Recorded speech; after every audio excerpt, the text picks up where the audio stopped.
Em continuação ao tema a propósito de carismático, o ponto central é o propósito de carisma. Sabe essa palavra carisma? A palavra carisma ela é derivada de caris. Sabe qual é o sentido de caris? Graça. A graça de Deus. Então, o carisma, com essa terminação do mu e o alfa, né? O aleph é hebraico, o aleph é a hebraico. Aleph. E no grego é alfa. Então, mu e o alfa, da má. Caris mais MA dá carisma. Sabe o que significa? Que Jesus é a graça de Deus. Quando, então, ele se faz carne, ele é o carisma de Deus. Porque o carisma significa resultado. Então, o que diz aqui nesse capítulo 3? Primeiramente, procurando compreender o significado da palavra caris. Significa graça, favor, benefício, reconhecimento, alegria. Daí a palavra carisma, que é a mostra de benevolência, o favor em si mesmo. O que é o favor em si mesmo? A graça em si mesmo. É Jesus, entendeu? Então, o carisma de Deus é Jesus. Em las Escrituras, lemos que Jesus habitou entre nós outros, lleno de graça e de verdade. Que foi essa edição espanhola. Jesus habitou entre nós, cheio de graça e de verdade. Quando Jesus chega, ele é o carisma de Deus. Ele é tudo o que a profecia falava. Se a profecia era um meio de graça, de pronunciamento, de entendimento, de crescimento, etc., Jesus era a própria graça de Deus. Quer dizer, em Cristo se resume tudo. É a plenitude da graça de Deus. Isso significa o carisma de Deus. Por isso que você vê em Romanos, que diz que pecado gera morte, mas a graça de Deus gera vida eterna. Sabe o que está escrito lá em Romanos? Em lugar de graça, mas o carisma de Deus é a vida eterna. Olha que coisa interessante.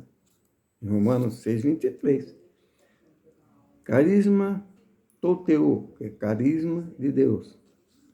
É Zoé, vida eterna. O carisma de Deus é a vida eterna. Então você vê a importância de compreender o carisma. Quando a pessoa fala assim, crente carismático.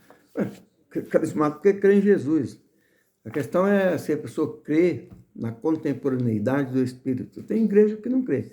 O Espírito Santo ficou preso nas páginas da Bíblia no ano 60. Acabou.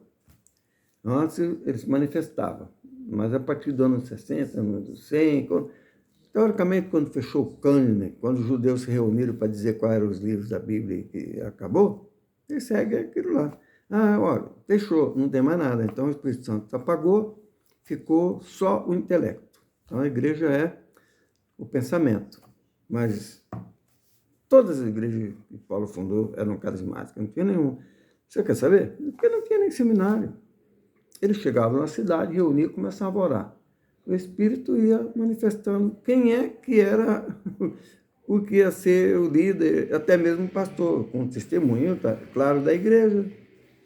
Então, se via ali quem realmente tinha aptidão, entre aspas, espiritual, quem era carismático. E hoje a pessoa acha que tem que ter dom de intelecto, não sei, aprender teologia, etc, etc, etc. Não havia seminário, não tinha teologia, não tinha nada. Eles tinham a questão resolvida através da crença no movimento carismático. Então, o carisma é graça realizada, que é o próprio Jesus Cristo. Então, você vê, para concluir, quando o apóstolo escreveu aos Romanos, que o dom Dória, você vê que no Romanos 6:23, dom é Dória. Pela graça, caritas, você vê? O dom, Dória, pela graça, caritas, de um só homem, quem? Jesus Cristo, mudou, inundou a muitos. Você percebe? O dom Dória, que dom. Pela graça, favor não merecido, de um só homem, Jesus, inundou a muitos. Percebe-se o aspecto carismático na morte de Cristo. Quando o Senhor, através do profeta hebreu, falou: com amor eterno te amei, por isso, com benignidade te atraí. Jesus na cruz atraiu a todos e todos se tornaram carismáticos. Você pode até dizer assim, eu não sou, mas se você crê em Jesus, que Ele é o dom de Deus e que Ele enviou o Espírito, você é o quê? Você é crente do carisma, crente carismático.